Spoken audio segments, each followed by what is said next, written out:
Human civilization has come a long way over the past 2,500 years. We live in a modern computer age, yet amazingly, the ancient Greeks created a type of computer, precise mechanical clocks, and an accurate measuring device over 2,000 years ago.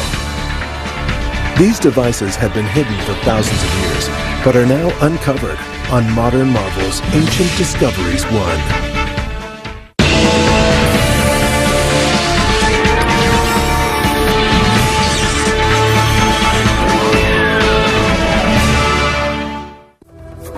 In Ancient Discoveries, we will travel back in time to discover the amazing ancient roots of technologies we like to think of as modern.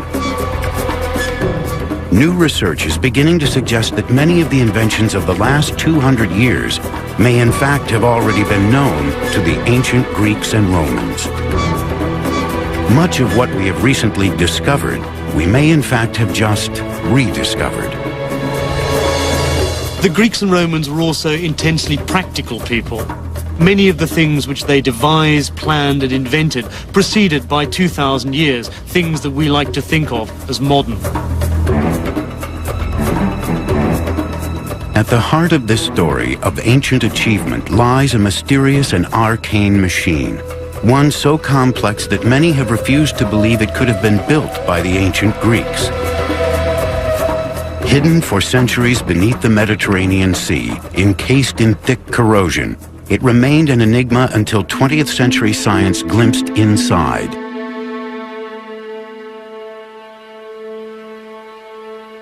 What they saw inside astonished them. A mass of gears and cogs, a machine. But what was it for? And who had created it?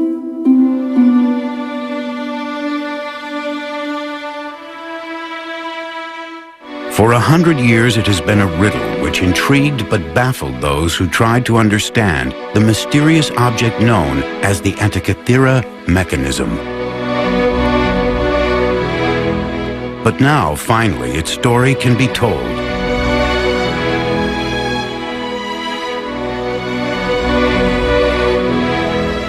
That story began just over 100 years ago, in the year 1900. It was early spring when Captain Kondos and his crew of sponge divers found themselves sheltering from a storm miles off course by the little Greek island of Antikythera.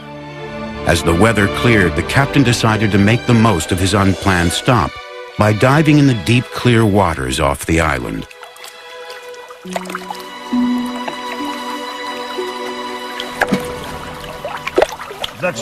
The water was deep, some 200 feet. But then deep water was where the best sponges were found. But so far down, there always is the danger a diver might return to the surface with the notorious bends. Once in the water, the diver started his first descent. But what awaited him on the bottom were not sponges.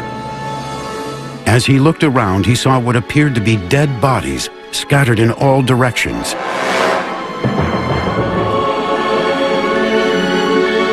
Terrified, he quickly signaled to be pulled back to the boat.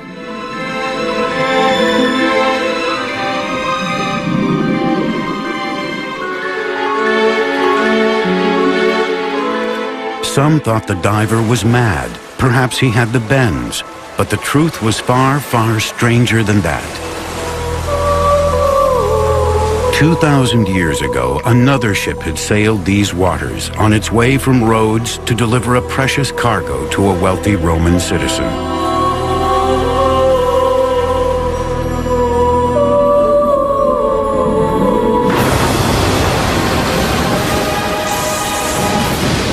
Just like the sponge divers, this ship had also been caught in a storm. She too was driven far off course to the island of Antikythera.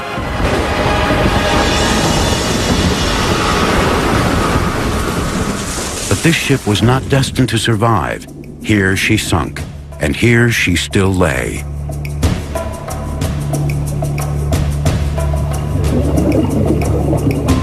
Captain Kondos sent another diver to investigate the wild story of the bodies. What had at first appeared to be dead bodies were in fact the most beautiful marble and bronze statues imaginable, the remnants of that ancient wreck.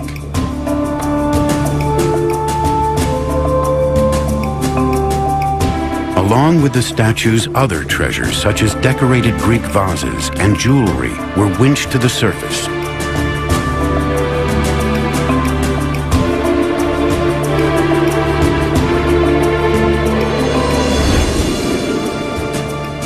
It was the find of the decade, perhaps the century, and the breathtaking statues made front-page news.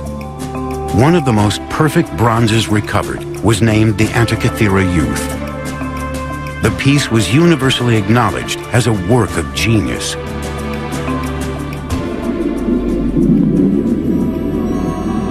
But the greatest work of genius from the wreck still lay unrecognized. This rusting lump of corrosion held the key to one of the greatest periods in human history, the Hellenistic period, and perhaps the greatest achievement of that time.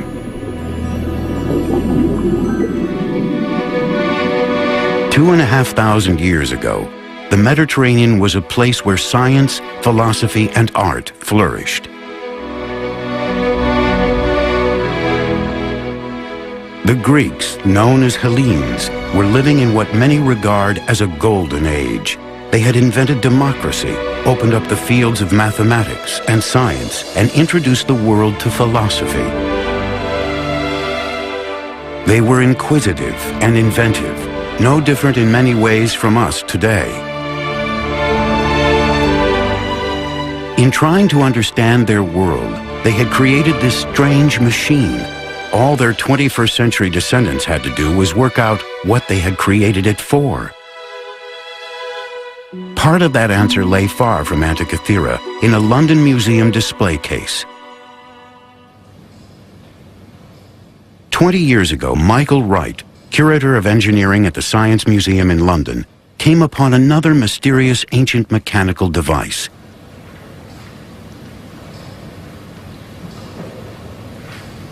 Although much less complex, there were similarities with the Antikythera mechanism. We call this the Byzantine sundial calendar. We think it dates from about 500 AD. It was a mechanical calendar which shows the passing of days indicated by the age of the moon within the month. The gear wheels looked surprisingly modern. Complicated mathematics and a detailed knowledge of astronomy would have been necessary to create such an object. Michael Wright decided to build a model of the device to explore how it would have worked.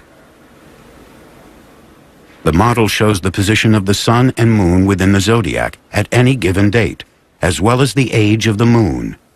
This instrument is much more simple than the Antikythera mechanism, but what's exciting about it is to have found another instrument, very obviously in the Hellenistic tradition because of the Greek lettering, and also having gear wheels. So now we have not just one mechanism that tells us the Greeks had gears, we have two.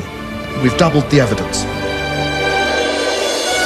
Although similar, it is estimated that the sundial calendar only had 8 gear wheels, where the Antikythera device had at least 29 and perhaps up to 70, allowing for much more complicated calculations. Could the Antikythera mechanism also be a mechanical calendar, one many times more complicated than the Byzantine machine, yet over 600 years older? Who in the ancient world had the ability to design such a complex device? The question has baffled experts since its discovery, but there is one legendary figure who could have been its creator. The remains of the Antikythera mechanism are on display at the National Archaeological Museum in Athens, Greece, but its original shape or dimensions still cannot be determined. Modern marvels will continue in a moment.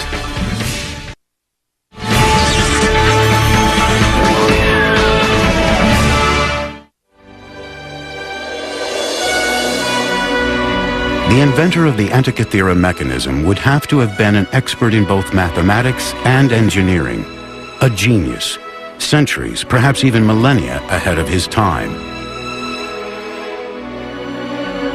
One man who fit that description was Archimedes.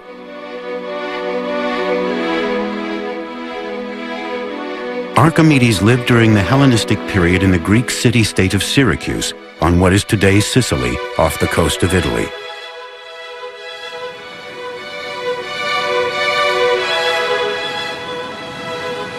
During his lifetime, the Mediterranean was a turbulent, war-torn place.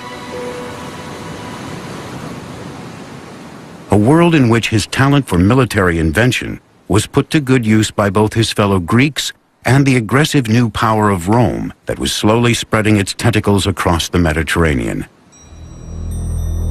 Today, he is perhaps best remembered for the revolutionary invention known as the Archimedean screw, used to move water or seeds uphill.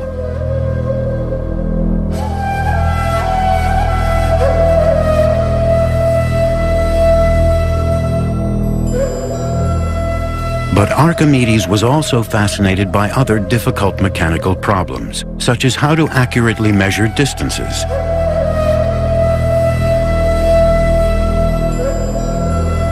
The greatest challenge of all, however, was to solve the puzzle of what caused the rising and setting of the sun, the changing seasons, and the strange movements of the moon and planets. What, in short, were the mechanics of time?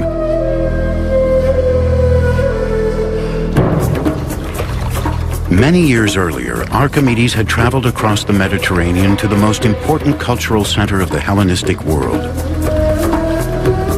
Alexandria, Egypt.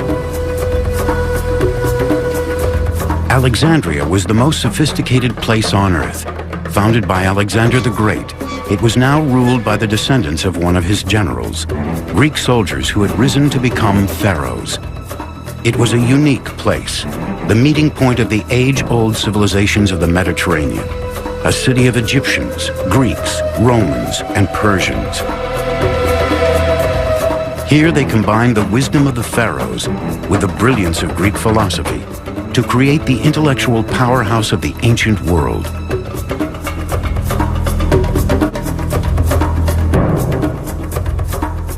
And it was here that the young Archimedes would be inspired by the work of a mechanical genius called Ctesibius. He would have a simple but brilliant idea that would literally change time forever.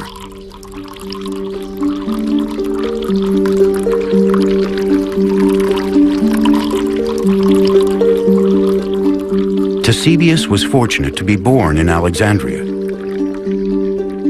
the place where all the knowledge of the ancient classical world was held in one vast library.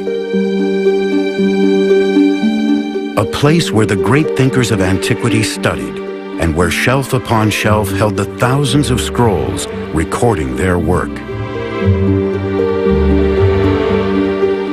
The library was such a famous institution that people came here from all over the world to learn and invent.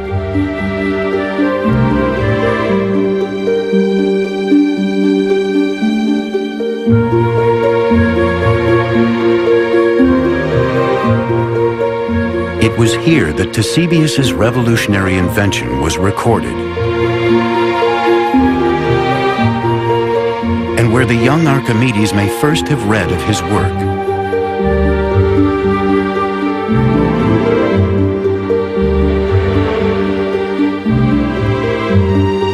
Ctesibius is a figure who is often forgotten in history, yet his work paved the way for a technical revolution, the measurement of time.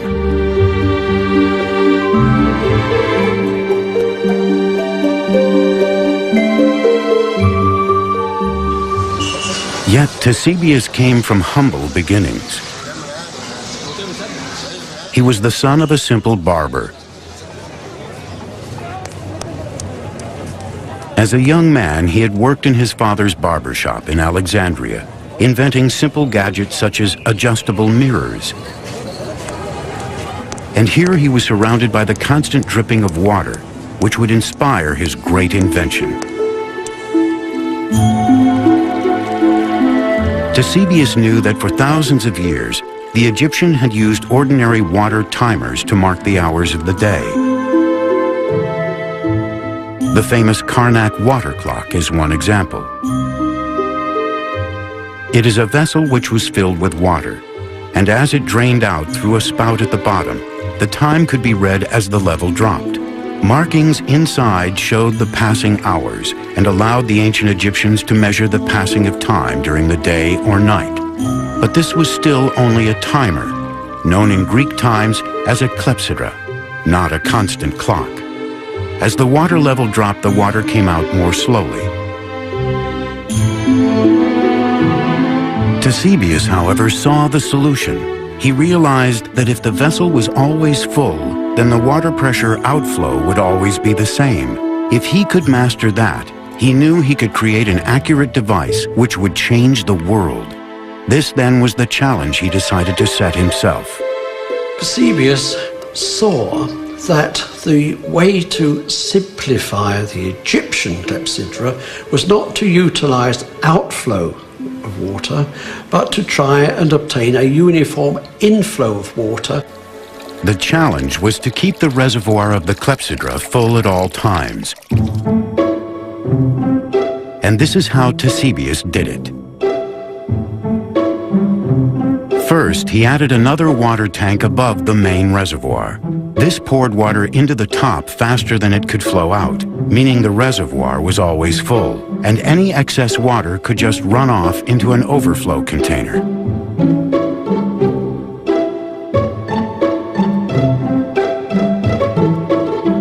The water would always come out of the reservoir at the same speed. Now Eusebius just had to measure it.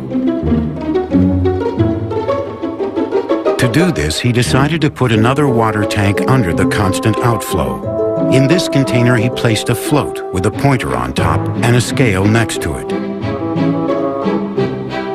When the level of the water rose, the pointer rose at a constant speed. It was a stroke of genius. Eusebius had created the world's first mechanical clock, thanks to the dripping water in a barber's shop.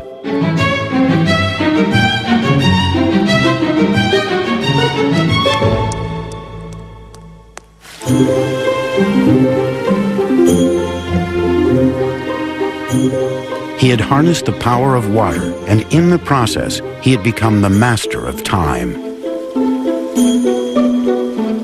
But measuring hours and minutes was only the start. What else could this unique water clock do? The answer to that was kept here in the great library of Alexandria. Anyone in the ancient world wanting to understand time could come here and read Eusebius's books, which described the wonderful machines he was now building and the whole new subject he had invented, hydraulics. Before long, his clocks were not just dripping taps, but ornate machines decorated with gilded figures of gods and animals. And their mechanics were yet more elaborate too. He devised a complex scale for the hours, shown here in white for the day and blue for the night. The increasingly complicated series of gear wheels also allowed the scale to rotate very slowly to indicate the days within each month of the year. This clock was also now a calendar. An automatic day and night, month and year cuckoo clock.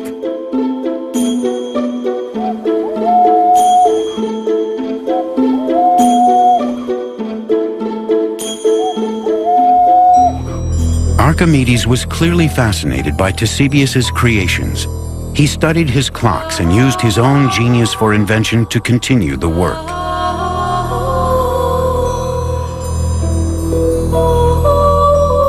In an Arabic translation of Archimedes' work, dating back over 1,000 years, we can see a tantalizing glimpse of his additions to Eusebius's water clock.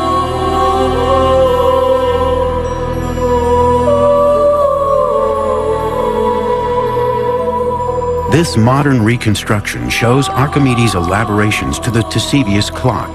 He added a bird who dropped a small stone onto a bell, making a clock chime on the hour. The woman is a gorgon with snakes for hair. When the bell chimes, you look up to see her eyes change color, indicating the time.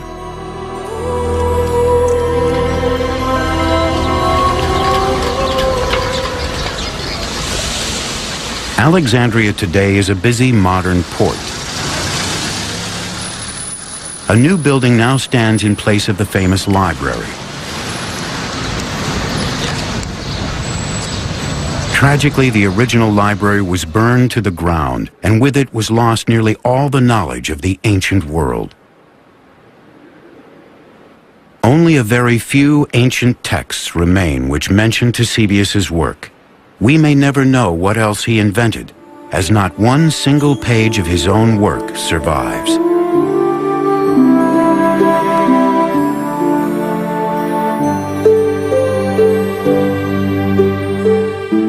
So much information has been lost that Ctesibius has been largely forgotten.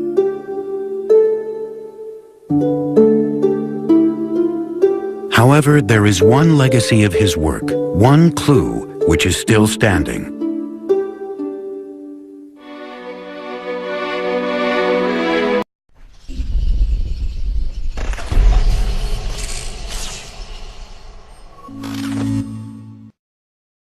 Could this small Greek tower hold the key to an ancient secret? The dive, in which the Antikythera mechanism was discovered, happened more than 40 years before modern-day scuba gear was invented. Modern marvels will continue in a moment.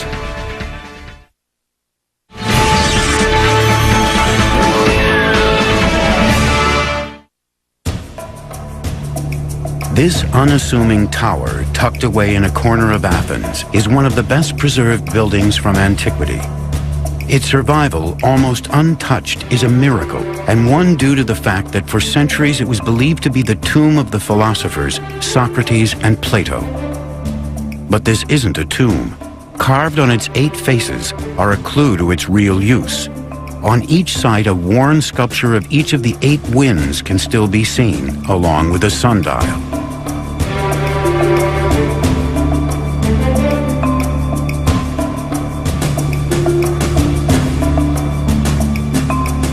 It was actually built by an astronomer around 200 years after the death of Ctesibius, but is a monument to his genius. This building, now known as the Tower of the Winds, was the public clock of ancient Athens. Inside this tower, there once stood a huge and complex water clock, based on a Ctesibius design.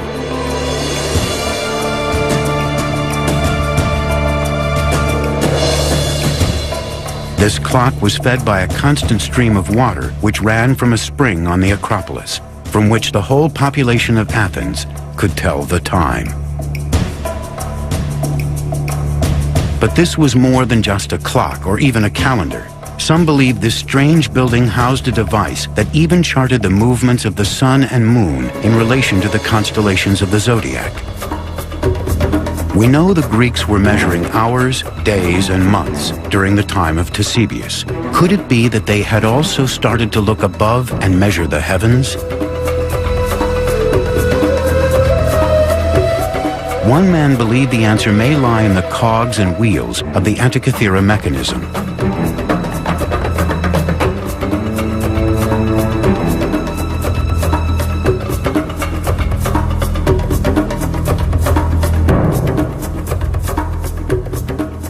In 1951, an English physicist, Derek de Solla Price, decided to find out for himself and examine the mechanism in detail for the first time.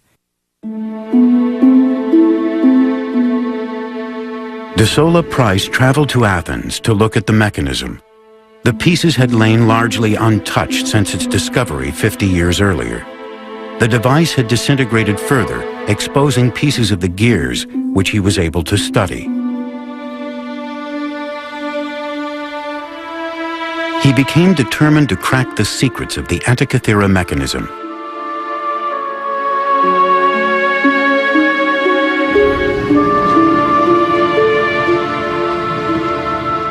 De Solla Price spent much of his time at the National Museum of Greece in Athens, probing the secrets of this ancient enigma.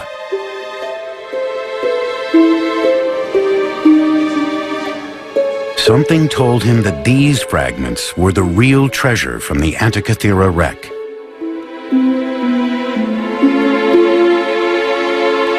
Using new developments in X-ray technology, He could now see what its discoverers 50 years before could not.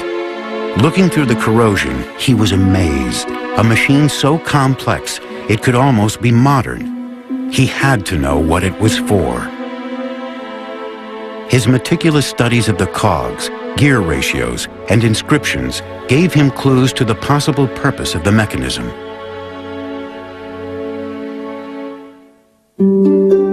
Remnants of a wooden box which held the device also had Greek writing, which gave further tantalizing hints. Using this information, de Sola Price developed a theory and put together a model of how he believed the Antikythera mechanism could have worked. He realized the mechanism was an extremely sophisticated device for calculating the relative movements of the sun and moon. It also seemed to show the days of the month as lunar phases.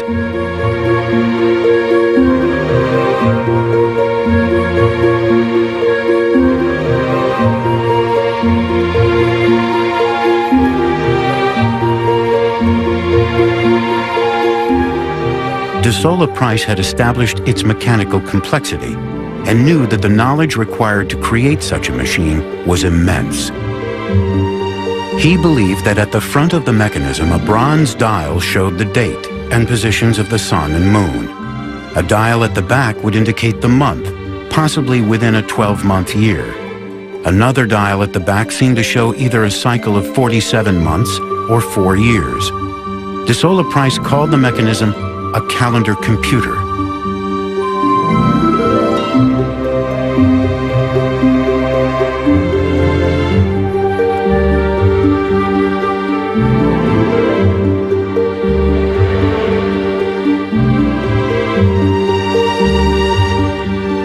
For anyone in the ancient world, such a device would have been invaluable. To understand the movement of the sun and moon within the heavens was to look into the minds of the gods. Many believed then, as some do today, that the positions of the sun, moon, and stars at the time of someone's birth may influence their later life. What complex horoscope software does today, the Antikythera mechanism may have done over 2 millennia earlier. To the priests and astrologers of the day, this extraordinary machine could have been a window on the gods. But where could such a device have come from?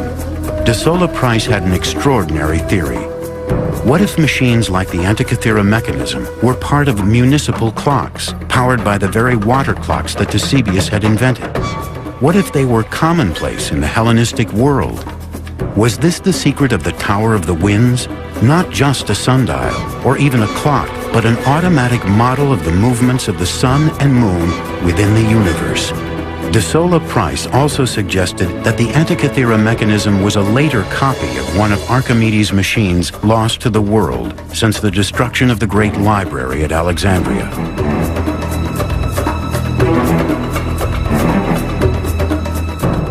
This was an intriguing theory which could lead others to try to reveal the truth about the Antikythera mechanism.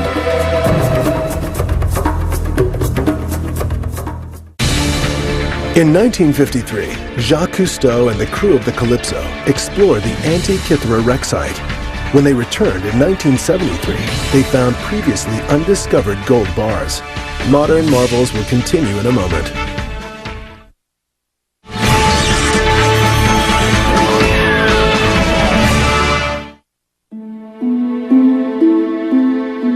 The Antikythera mechanism mystery continued. One man was to read De Sola Price's work and was to spend the next 30 years pondering his theory. When Michael Wright from the Science Museum first read the paper, he was immediately fascinated by the notion that the ancient Greeks had complex engineering. Wright decided to go to Athens himself to examine and re-X-ray the mechanism.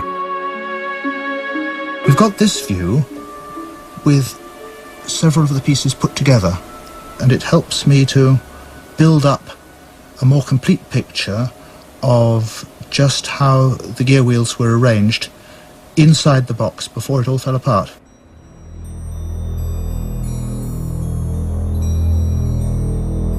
Although intrigued by de Sola Price's theory of the Antikythera mechanism, Wright believed there was more to the device than de Sola Price had realized. I went back and read Gears from the Greeks again and started to find problems with Price's account. That's when I resolved I really had to look at the thing for myself. But for Michael Wright to understand this strange device, he knew he needed to do more than just look at it. He needed to try to build one for himself. After de Sola Price's publication, many academics simply refused to admit that the mechanism could be so old. The complex gearing seemed too modern. How could ancient peoples have calculated and precisely cut the fine teeth on each wheel, they asked. Surely this was either a fake or a later machine that just happened to be lost on the site of the ancient wreck. So Wright set to work, determined to prove them wrong.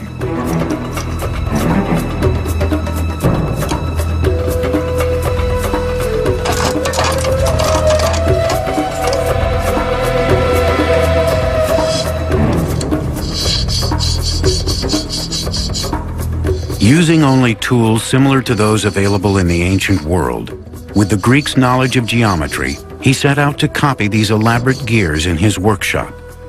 Measuring and cutting gears with only a pair of compasses, a metal file, and a good eye for detail was not going to be easy. But it was possible. After many hours of practice, Wright proved beyond doubt that with patience and skill, it could be done.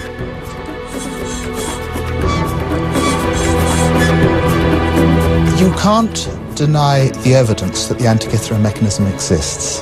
When you look at it closely, it's very accomplished work, both in design and in execution. Why shouldn't the ancient Greeks have done it? We know from translations of his work that Archimedes was familiar with these types of cogs, and now it was the study of these gears that was to help solve yet another mystery, involving one of his other mechanical marvels, the mystery of the odometer.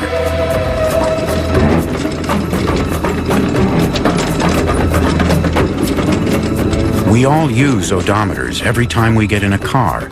It's the device which measures the distance we've traveled. But remarkably, this device was in use long before cars and was crucial to the development of the Roman Empire.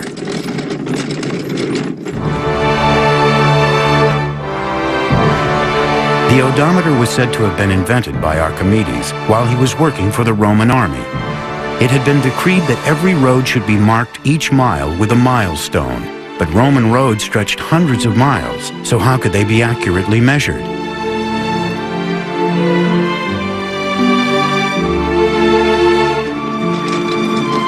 By creating a cart that would accurately calculate distance, Archimedes solved the problem and the milestones could be laid out.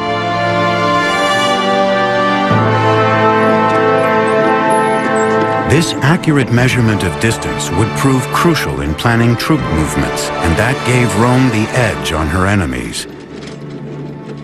Archimedes had set the Romans on the path to empire and started a train of events that would ironically lead to his own death.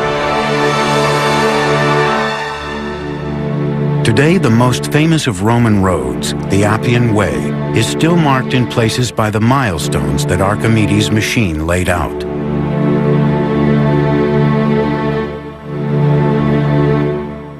But there is a problem with this apparently simple story, one that Professor André Sleeswyk from Groningen in Holland would eventually solve with the aid of the ghostly X-ray images of the Antikythera mechanism.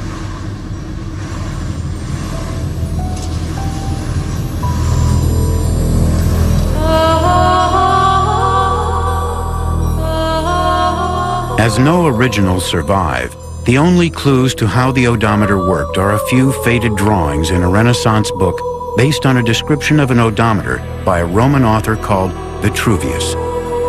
The drawings look fine on paper. The problem is when you try to build them, they don't work.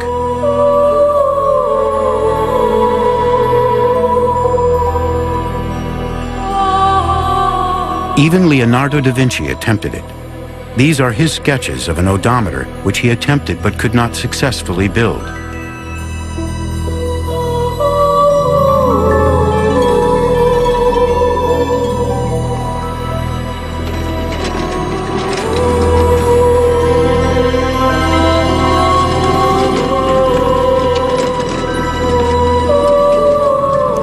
Professor Sleeswick started to make simple models to see if he could crack the odometer puzzle. This was then developed into a quarter-size model, and this was a model with a difference.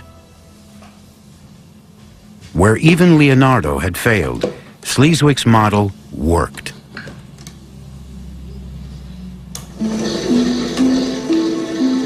The mechanics are simple. As the wheels turn when the vehicle travels, a gear with a single tooth pushes around a huge gear with 400 teeth. Every time the large wheel turns once, a small stone would be automatically dropped into a box below the device.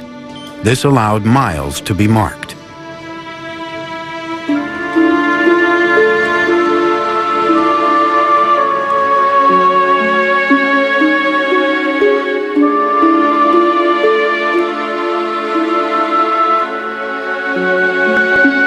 After the First Punic War, by decision of the Senate of Rome, milestones had to be placed on all major roads. And that also gives us an idea who the inventor might have been, and in this case, Archimedes. So what was Sleeswick's secret? The answer was in the shape of the teeth on the gears. While Da Vinci and others had assumed they were square, Sleeswick had actually seen the pointed teeth on X-rays of the Antikythera mechanism. Changing the shape of those teeth made all the difference. Archimedes' odometer, for so long thought of as just an impossible dream, was back and working just as the great man had intended.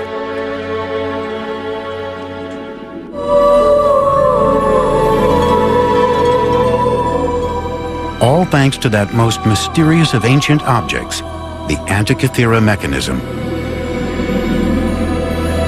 A device whose true secrets were yet to come to light. In May 1983, an Italian stamp was issued to honor Archimedes. However, the image printed was actually that of Archidamos III, a king of Sparta from 3rd century BC. Modern marvels will continue in a moment.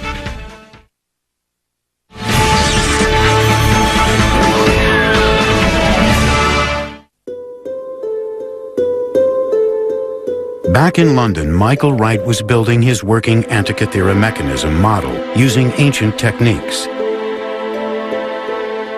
Far more complex than the odometer, but using similar gears, this would be the most complete model of the Antikythera mechanism ever built. As each gear slotted into place, it soon became clear De Sola Price may have got the details wrong, but his theory was right. The Antikythera mechanism was an automated calculating device, perhaps even a type of computer. You could call this thing a computer in the sense that you put in some data and it gives you out related data. An ancient computer is a difficult concept to imagine. Yet in many ways that is exactly what the Antikythera mechanism is. It is astounding to compare it with the machine designed by Charles Babbage in the 1830s, which is often cited as the world's first computer, and the machine which led to our modern high-tech age.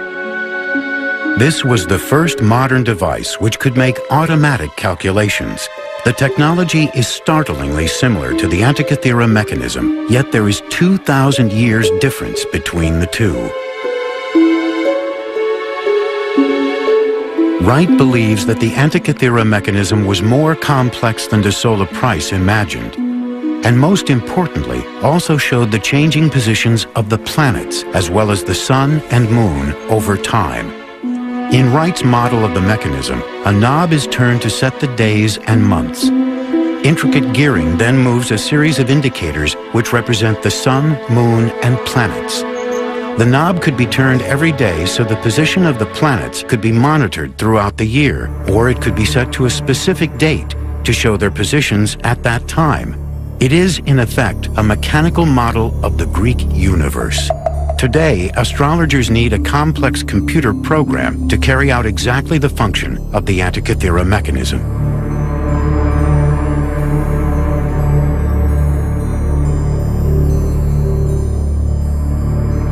So could this machine have been created by Archimedes himself? We know from ancient texts that he built planetaria, but could he have designed this one? It's difficult to make a direct connection between the Antikythera mechanism and Archimedes. What we can say with certainty was the revolution that Archimedes pioneered in mathematics and geometry was necessary for those who then invented the Antikythera mechanism. Without Archimedes and his advances, it's difficult to think that the Antikythera mechanism could have been invented at all.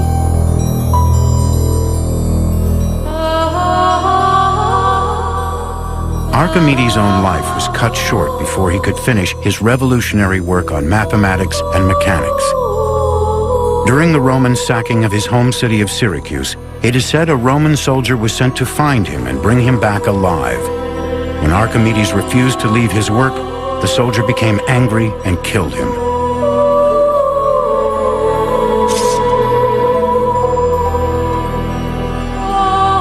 It was an ironic end for a man who had done so much to make Rome such a formidable fighting force. His death marked the beginning of the end of the Hellenistic tradition of great invention and science. His work, however, was preserved, stored on the endless shelves of the great library of Alexandria, a treasure greater than any the Romans looted from Syracuse. But even that legacy was not to last. The library itself fell victim to war and destruction, being burned to the ground several times over the following 800 years. Eventually, most of the collection, including much of Archimedes' work, was lost or destroyed in the fires. If only the library had survived, we may have inherited the insights of such great thinkers. Without them, we have been forced to reinvent much that we are only now realizing was already known over 2,000 years ago.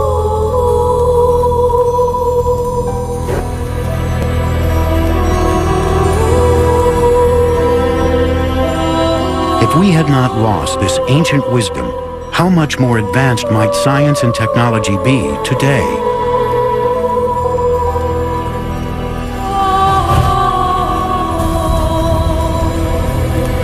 And what else may still lie hidden or lost from that time? Without that sudden storm all those centuries ago, that ancient ship might not have foundered, taking her cargo of statues, pottery, and that incredible machine to the bottom of the Mediterranean Sea. If a group of sponge divers had not stumbled upon the wreck 2,000 years later, the Antikythera mechanism might be lying there today, slowly corroding. And what other technological marvels from that time might still be awaiting discovery?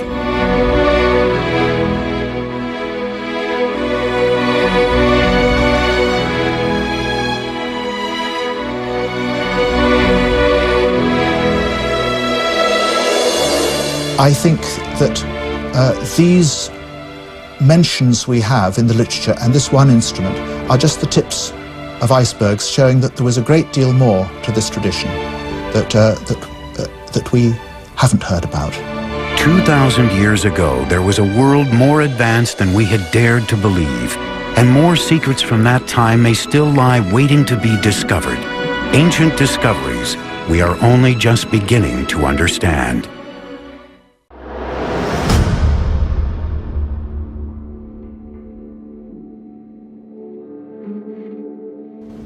You can feel it when you go to work, when you go to church, when you pay your taxes.